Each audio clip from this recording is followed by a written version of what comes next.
PIB cresce quase 8% no terceiro trimestre e Brasil sai oficialmente da recessão. Câmara dos Deputados aprova o texto base da MP do Programa Habitacional Casa Verde e Amarela. Brasil registra mais de 700 óbitos por coronavírus nas últimas 24 horas. Matéria-prima para imunizante chinês chega a São Paulo e governo paulista anuncia vacinação para janeiro. Itália restringe a mobilidade no país durante os feriados de Natal e Ano Novo. Para frear contágio de Covid, a Alemanha prorroga o lockdown parcial até janeiro. Polícia de Santa Catarina continua a caça do grupo criminoso que roubou a agência do Banco do Brasil em Criciúma. Esporte radical em que praticante salta de grandes alturas gera polêmica após registros de morte. Agora no Jornal das 22.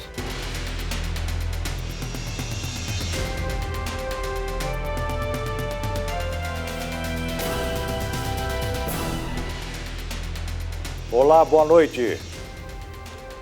A Polícia Civil de Santa Catarina continua a caça dos integrantes do grupo criminoso que roubou uma agência do Banco do Brasil em Criciúma na madrugada de terça-feira.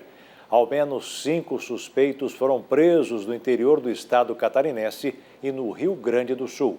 A polícia apura se os presos pertencem a uma facção criminosa de São Paulo.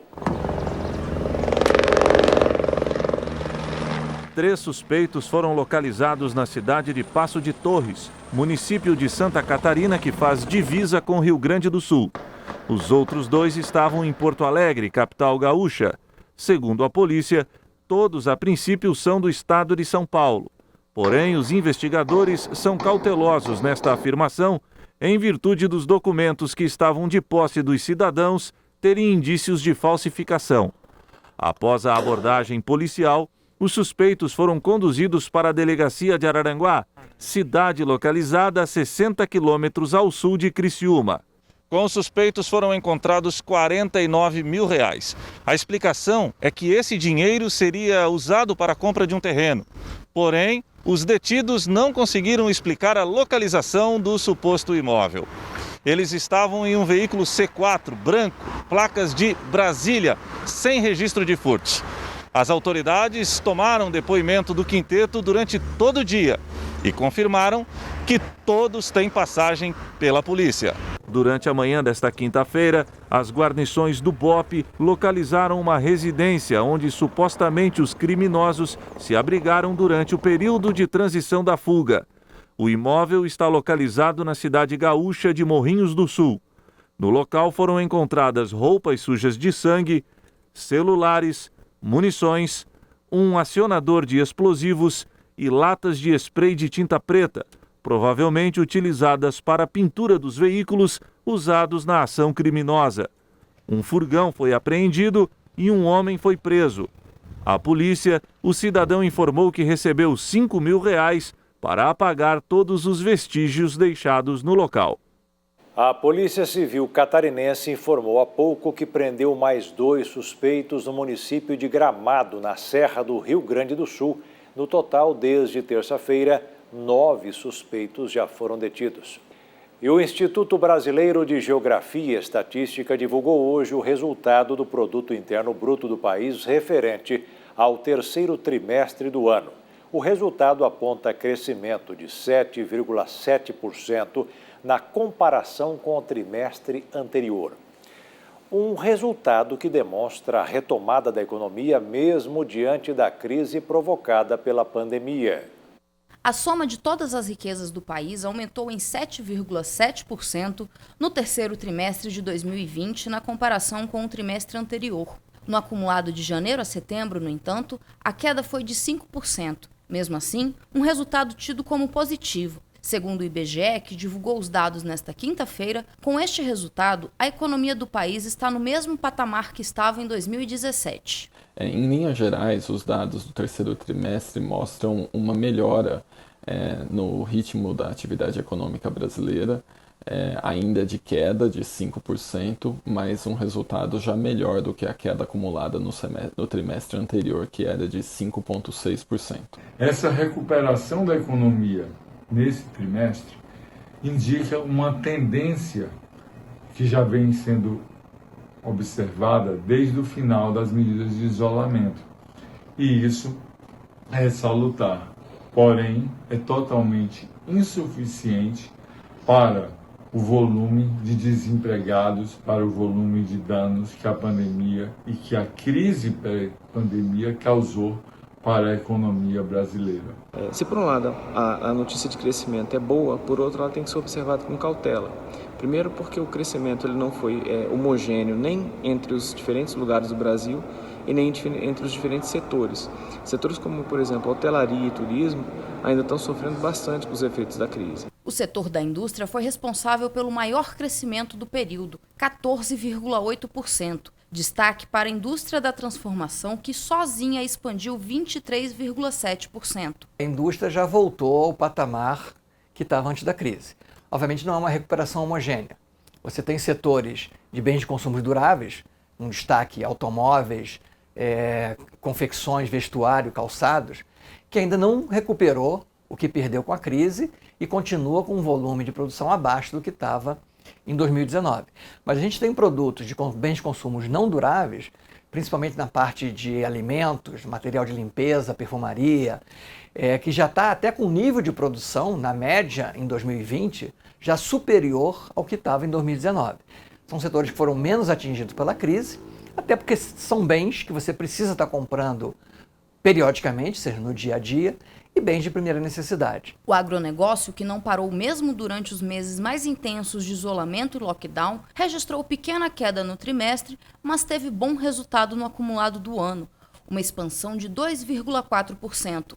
Esse resultado ele reflete, por um lado, o aumento de safra observado ao longo do ano de 2020, que deve fechar o ano em 257 milhões de toneladas, e a expectativa de crescimento da próxima safra, que começou a ser plantada e que deve chegar a 268 milhões de toneladas, um crescimento de 4,6%. O resultado expressivo do PIB sucede uma brusca queda provocada pelas medidas restritivas impostas pela pandemia. Especialistas comentam que esse crescimento já era esperado após uma retração de 9,6% no segundo trimestre de 2020. Para o Ministério da Economia, os níveis de investimento surpreenderam positivamente e ajudaram nessa recuperação, alcançando um crescimento de 11%. Mas economistas dizem que é preciso fazer mais para garantir emprego e desenvolvimento econômico a longo prazo. Nós precisamos acelerar os níveis de investimentos públicos e privados.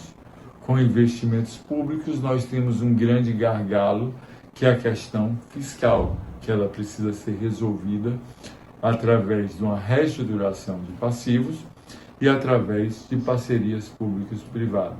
Ao contrário do que as pessoas pensam, a crise de uma dívida brasileira, ela não é um choque, como é em outros países, que tem uma dívida caracteristicamente externa. Ela é um processo de degradação muito acentuado da nossa economia, com baixo crescimento econômico, né? Grande queda do PIB per capita. O PIB per capita brasileiro caiu significativamente desde 2011 e principalmente o desemprego. Então, muitas pessoas questionam se não é o momento do governo gastar mais para reacelerar a economia. E é preciso que fique claro que essa questão entre gastar mais agora ou economizar agora para poder pagar a dívida, para investir no futuro, é simplesmente uma escolha. Se eu aguento o sacrifício agora para crescer no futuro, ou se eu vou, mais uma vez, gastar mais agora para jogar a dívida para o futuro. Nesta quinta-feira, o dólar teve forte queda no mercado financeiro. É o menor valor desde 22 de julho, refletindo a fraqueza da moeda norte-americana no exterior em meio a expectativas de mais estímulo econômico nos Estados Unidos e otimismo em relação à distribuição de vacinas para a Covid-19. A queda do dólar foi de 1,93% e encerrou o dia cotada a R$ 5,14 na venda. O plenário da Câmara dos Deputados aprovou hoje, por 367 votos a 7, a medida provisória que cria o programa habitacional Casa Verde e Amarela, que prevê a concessão de financiamento e subsídio para a compra da casa própria.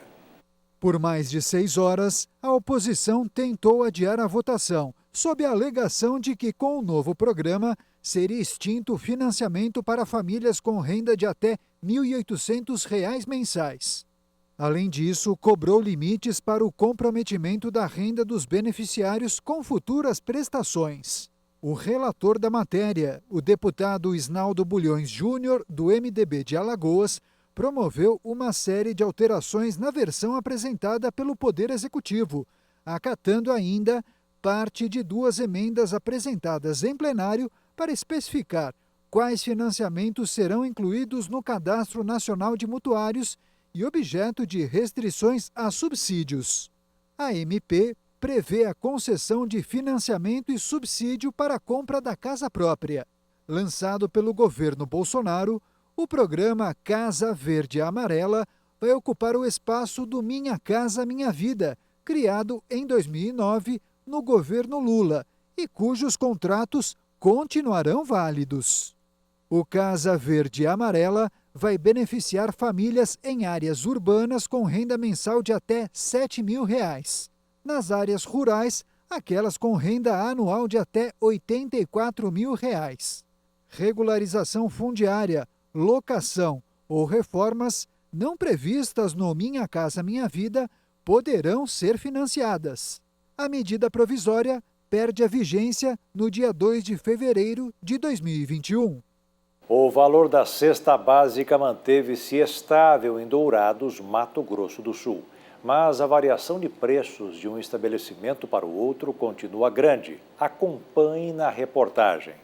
A pesquisa foi realizada pelo Procon de Dourados no dia 1º de dezembro, em 12 supermercados da cidade, e analisou os preços de 29 itens que compõem a cesta básica. A variação entre novembro e dezembro foi muito pequena, de 0,4%, né? E isso aí nos deixou mais satisfeitos, né? Que não houve tanto acréscimo para a população. As contenções da pandemia tenha resultado nessa diferença mínima. E alguns meses atrás também houve aumentos mais consideráveis. O diretor do Procon revela que muitos produtos continuam com grande variação de preços, como é o caso do alho e do tomate, que a diferença passa de 300%. A pessoa que procura economizar, ela vendo essa pesquisa, ela tem condições de comprar mais barato. Antônio Marcos alerta para a diferença de preço entre os estabelecimentos com menor e maior valor. A economia é significativa. Hoje, se nós calcularmos uma família que faz uma compra mensal gastando em torno de R$ 1.000, poderá economizar R$ 360 somente na escolha do estabelecimento. Ou, se fizer por produtos em mais de um estabelecimento, poderá conseguir uma economia maior. O Procon pede ainda que o consumidor se atente ao prazo de validade e à conservação dos produtos e que, em caso de irregularidade, informe o órgão. Sempre é bom alertar o prazo de validade e pegar a nota fiscal, né? Esse aí é o que garante os direitos do consumidor. E encontrando qualquer produto fora de especificação, comunicar ao Procon que a nossa equipe de fiscalização se dirige ao local. De acordo com a Agência para Agricultura e Alimentos das Nações Unidas, os preços mundiais dos alimentos subiram pelo 6º mês consecutivo em novembro, registrando seu maior aumento mensal desde julho de 2012. O índice, que mede as variações mensais de alguns alimentos, teve média de 105 pontos no mês passado contra 101 revisados de outubro. O óleo vegetal registrou maior índice, uma alta de 14,5%. Cereais, 2,5%, cerca de 19,9% acima do valor do ano anterior. E o açúcar, 3,3%. E veja a seguir: o Senado aprova crédito para a compra de vacina de Oxford. E veja ainda: governo paulista anuncia a vacinação contra a Covid para janeiro.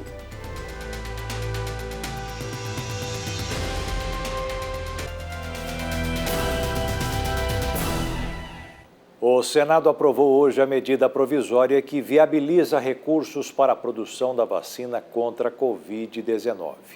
O crédito extraordinário de quase 2 bilhões de reais para o Ministério da Saúde foi destinado especificamente para a vacina desenvolvida pelo laboratório AstraZeneca em parceria com a Universidade de Oxford, a ser produzida no Brasil ainda em 2020. Um acordo com a Fundação Oswaldo Cruz permite a transferência de tecnologia na formulação, envase e controle de qualidade da substância. E a meta inicial é garantir 100 milhões de doses para o Brasil. O texto vai para a promulgação para que logo seja publicado no Diário Oficial da União. E na manhã desta quinta-feira chegou ao aeroporto de Guarulhos, em São Paulo, 600 litros de matéria-prima da vacina Coronavac, produzida pelo laboratório chinês Sinovac, em parceria com o Instituto Butantan. O lote com os insumos pode virar até 1 milhão de doses de vacinas contra a Covid-19. Segundo o governo de São Paulo, mais 6 milhões de doses chegam no final de dezembro e 40 milhões no início de janeiro. Essa é a segunda remessa entregue pelo laboratório chinês. A primeira foi em 19 de novembro, com 120 mil doses de vacinas prontas. Pelo acordo fechado, o Butantan receberá 6 milhões de doses prontas para o uso e vai formular e envasar outras 40 milhões de doses. Já na fase final de testes, a Coronavac aguarda registro e autorização da Agência Nacional de Vigilância Sanitária para uso. E a expectativa é a de que os dados do imunizante sejam divulgados pelo governo paulista nas próximas semanas. Durante as fases 1 e 2 dos testes, o estudo feito com 743 pacientes apontou que a Coronavac mostrou segurança e resposta imune satisfatória. Mas é na terceira e última etapa, com milhares de voluntários, que a eficácia da vacina é avaliada. O plano estadual de imunização será apresentado na próxima segunda-feira e a ideia do governo é vacinar a população paulista já em janeiro. O relatório final deve ser enviado à Anvisa ainda este mês e não deve ser necessário solicitar o uso emergencial da vacina. De acordo com o diretor do Instituto Butantan, Dimas Covas, o governo de São Paulo trabalha com planos alternativos para vacinar a população, caso a vacina não seja incorporada ao Programa Nacional de Imunização. Cada dia conta. Cada dia são centenas de brasileiros que poderão estar sendo protegidos, que poderão deixar de morrer. Então, eu acho que esse é o maior argumento. O argumento do número de vidas que serão salvas com a vacina. E o quanto antes isso acontecer, melhor. Então, eu acho que, nesse momento, é uma questão até de bom senso. Quer dizer, nós temos que estar preparados para o uso dessa vacina, seja pelo Programa Nacional de Imunização, seja pelo Estado de São Paulo, seja pelo Estado de São Paulo associado a outros estados, a outros municípios. O que não pode é a vacina ficar parada. A vacina tem que ser disponibilizada, a vacina tem que ser infundida nas pessoas que estão em risco. Essa é a nossa obrigação, essa é o compromisso do governo do Estado, o compromisso do governador e o compromisso do Instituto Butantan. Nesta semana, quando o governo de São Paulo divulgou a estratégia preliminar para a vacinação, no calendário apresentado, a Coronavac não é citada pelo Ministério da Saúde. No nosso cronograma, a previsão de estar com os 46 milhões de vacinas disponíveis ao Ministério da Saúde a partir de meados de janeiro. E até então, no meu entendimento, existe, conforme manifestado anteriormente pelo ministro da Saúde, o interesse, sim, do Ministério em adquirir estas vacinas, desde que disponíveis e registradas pela Anvisa. Estamos muito próximo desse evento. Brevemente teremos o registro e já temos a vacina. E, portanto, caberá ao Ministério se pronunciar, se incorporará, como mencionado pelo ministro, se incorporará ou não a vacina ao Programa Nacional de Imunização. Para a minha esperança, eu sou muito otimista, creio que essa é a melhor opção para o Brasil. A primeira vacina está disponível, a primeira vacina registrada e a grande necessidade que o momento exige. Nós precisamos da vacina. A OPEP+, a Organização dos Países Exportadores de Petróleo, vai aumentar a produção em janeiro, mas será menos do que o previsto. Membros da Organização de Países Exportadores do Petróleo e seus aliados decidiram limitar a 500 mil barris diários o aumento de sua produção em janeiro, em vez dos 2 milhões previstos inicialmente. A informação é do Ministério Cazaque da Energia. A reunião do grupo, chamado de OPEP+, era muito aguardada pelo mercado. Em uma reunião ministerial por videoconferência, foi decidido aumentar a oferta de petróleo em janeiro de 2021, com um aumento total da produção de 500 mil barris por dia. Se não tivessem modificado o acordo em vigor desde abril, cerca de 2 milhões de barris de petróleo diários entrariam no mercado a partir de janeiro. Na tarde desta quinta-feira, o preço do barril Brent tinha alta de 1%, cotado a 48,7 dólares. Os Estados Unidos adotaram novas sanções aos membros do Partido Comunista Chinês. As medidas atingem os vistos de chineses que queiram permanecer no país. Washington adotou novas regras mais rígidas que limitam a entrada dos membros do Partido Comunista Chinês nos Estados Unidos. A informação foi divulgada pelo jornal New York Times, que cita o Departamento de Estado. As novas restrições limitam a duração dos vistos dos membros do PCC e parentes diretos a 1 mês e não permitem mais que uma entrada no país. Antes, os demandantes de visto poderiam obter uma autorização permanente como visitante para 10 anos. De acordo com o jornal, as novas restrições poderiam afetar, teoricamente, 270 milhões de pessoas. As tensões bilaterais entre China e Estados Unidos se aprofundaram nos últimos anos em diversos temas e os dois países adotaram medidas restritivas a viagens. A chanceler chinesa classificou a medida como mentalidade de Guerra Fria e motivada por um viés ideológico politicamente opressor ao país. Uma pesquisa publicada em uma revista científica mostra um hormônio que pode reduzir a ingestão de alimentos e aumentar a sensação de saciedade. O estudo pode ajudar no combate à obesidade. A pesquisa foi realizada na Universidade Columbia, em Nova York. O hormônio que controla a fome mostrou resultados positivos em ratos, em macacos e em humanos. Chamado Lipocalin 2, o hormônio LCN2 pode ser usado como um possível tratamento em pessoas com obesidade. Segundo os pesquisadores, o hormônio envia uma espécie de sinal de saciedade após uma refeição, o que faz com que a alimentação seja limitada. Os animais que fizeram uso da LCN2 por longo prazo reduziram a ingestão de alimentos, prevenindo o ganho de peso sem causar desaceleração no metabolismo. Em uma segunda etapa, o estudo foi levado para um centro de diabetes em Munique, na Alemanha, para identificar os efeitos em humanos. Os resultados foram parecidos com os apresentados em camundongos. Para os pesquisadores, o estudo mostra que o hormônio pode reduzir o apetite sem apresentar toxicidade e estabelecer as bases para o próximo nível de teste de LCN2 para uso clínico. E veja a seguir os números do coronavírus no Brasil e no mundo. E veja ainda: a Itália restringe a mobilidade no país durante os feriados de Natal e Ano Novo.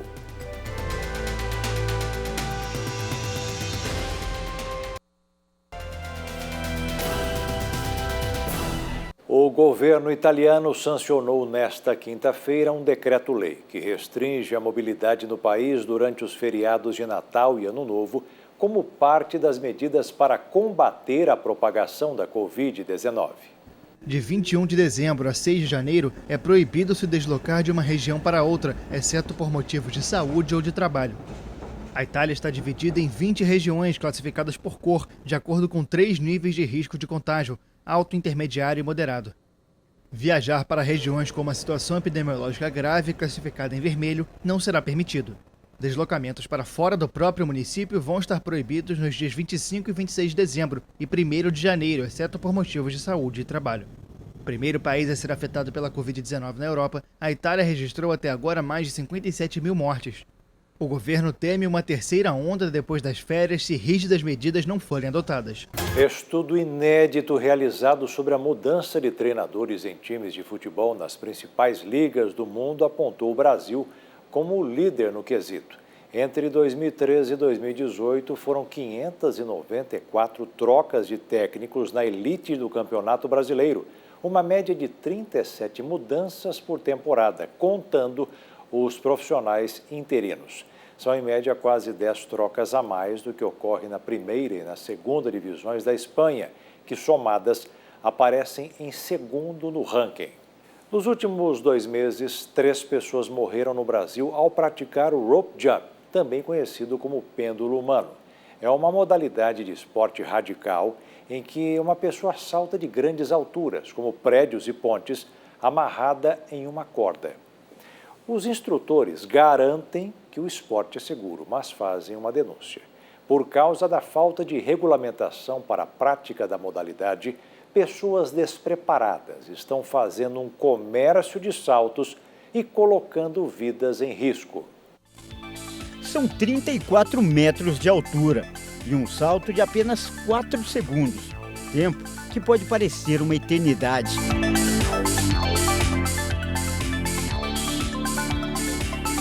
Esse é o rope jump, uma modalidade de esporte radical que vem ganhando cada vez mais adeptos no Brasil.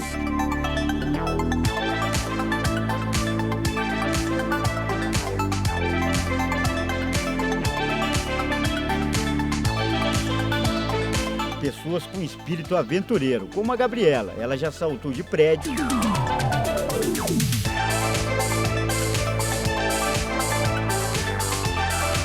de montanha. 4, 3, 2,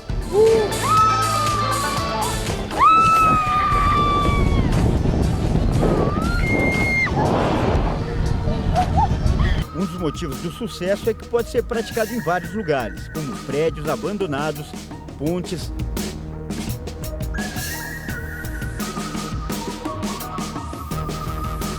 viadutos e cachoeiras.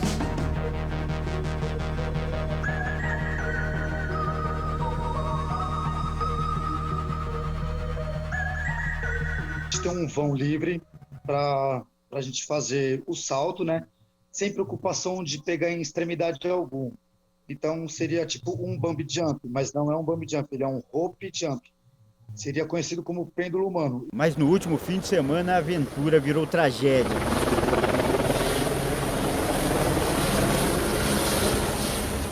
Dois homens morreram e uma mulher ficou gravemente ferida após saltarem desse prédio em São Bernardo do Campo, no ABC Paulista.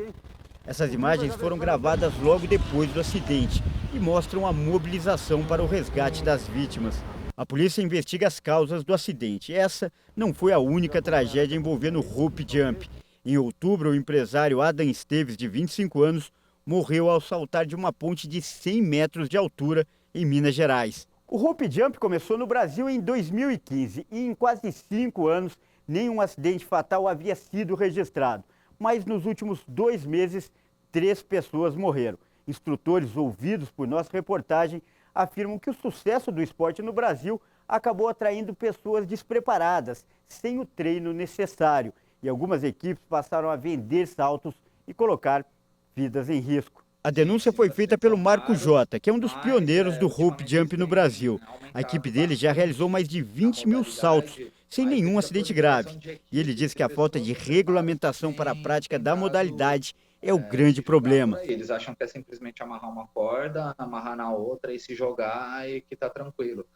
Mas não é isso, né? Isso tem causado, principalmente esse ano e principalmente pós-pandemia, inúmeros acidentes. A gente não passa um final de semana sem um acidente no rope jump e já tivemos 2 acidentes com morte nos últimos 3 meses, né? Então, a gente estamos tentando dar um jeito aí, tipo, procurar uma regulamentação, fazer a federação, alguma coisa assim, para poder dar uma selecionada melhor nessas equipes, né? O instrutor afirmou que nos 2 casos recentes, as mortes aconteceram por falhas na montagem do equipamento. Em Belo Horizonte, eles esqueceram de fechar uma trava, que segura a vida do cliente, né? Esqueceram de amarrar a corda, né? Basicamente falando, eles esqueceram de amarrar a corda. Então não foi falha de montagem, foi falha operacional. E já em São Bernardo foi uma falha de montagem, né? Eles deixaram o sementeiro ser seguro por um simples crucique. que é um nó que a gente faz em um cordelete de 7 milímetros, que é feito para aguentar até 600 quilos, se eu não me engano, 700 quilos. Em um salto, a pessoa pode atingir a velocidade de 170 km por hora. E em caso de falha, a chance de sobrevivência é praticamente zero.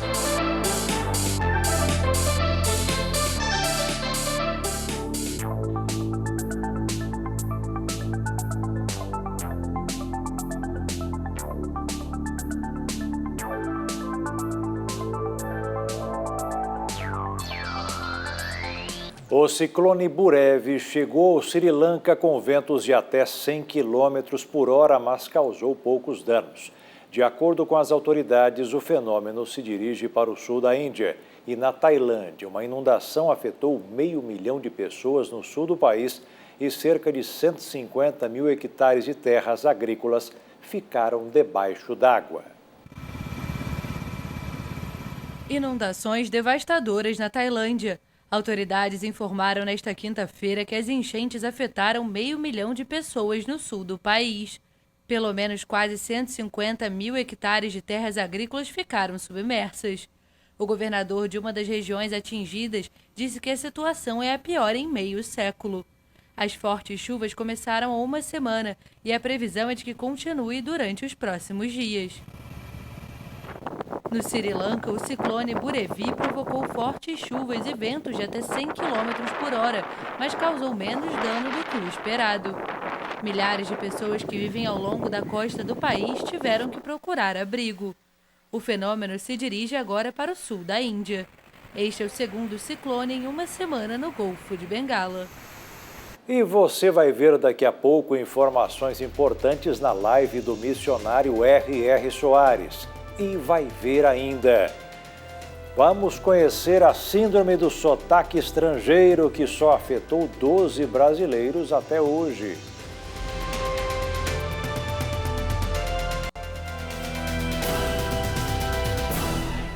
Você já ouviu falar em síndrome do sotaque estrangeiro?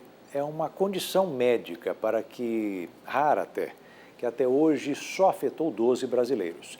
Entre elas, uma mulher de Mato Grosso do Sul. Entenda melhor sobre essa síndrome na reportagem de Marcos Anello. Meu nome é Clisa Gonçalves da Silva Santos. Eu sou nascida em Campo Grande, MS. Quantos anos? 48. 2 filhas, uma casal, uma mulher. Tenho 5 netinhos.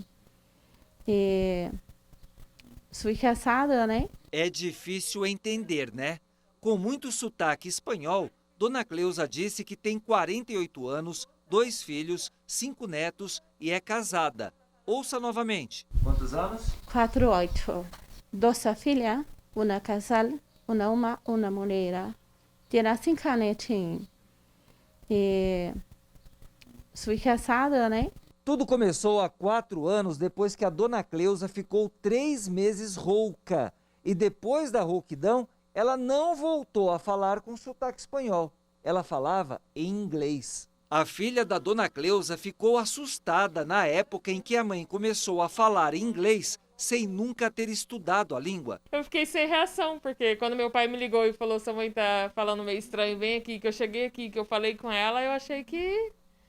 não sei, foi uma coisa assim que... eu achei até na hora que ela estava brincando. Quando isso aconteceu, o marido da Dona Cleusa ficou perdido. Eu estranhei que a gente não entendia o que ela falava, né? Depois, Dona Cleusa passou a falar com sotaque muito carregado de espanhol. Ela tentava falar, se expressar, e eu queria procurar saber o que ela estava falando, querendo falar. Aí ela começava a se gesticular. Aí ficava pior. Aí eu não entendia e ela não sabia se explicar. Foi estranho, mas já dava para entender mais. Por causa do sotaque, Dona Cleusa já passou muitos constrangimentos. Ela diz que os amigos e parentes pensavam que era brincadeira.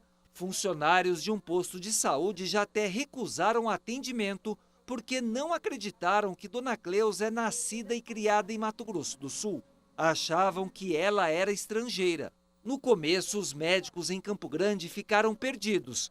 Ninguém sabia explicar o caso de uma mulher que de repente não fala mais o português claro, sem sotaque de nenhum idioma. Mas no final do ano passado, um médico descobriu qual é o problema. Poderia ser que ela tivesse essa síndrome do sotaque estrangeiro, né? A síndrome do sotaque estrangeiro é rara. No Brasil, até 2011, só foram registrados 12 casos. No mundo, existem relatos de cerca de 100 casos. Segundo a literatura médica, a síndrome ocorre por causa de danos cerebrais. Pretendemos achar alguém que se interesse pelo caso dela e estude profundo, ver o que realmente ela precisa.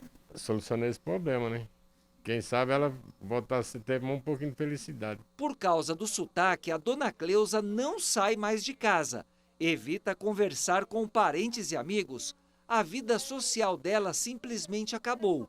E tudo o que dona Cleusa quer é poder falar como antes. Quero voltar assim, falar como era antes. Se é que será possível. E olha só que notícia boa, cientistas americanos estudam a restauração da visão de camundongos usando um tratamento que rejuvenesce as células. O experimento é visto como um novo avanço nos tratamentos para recuperar a visão.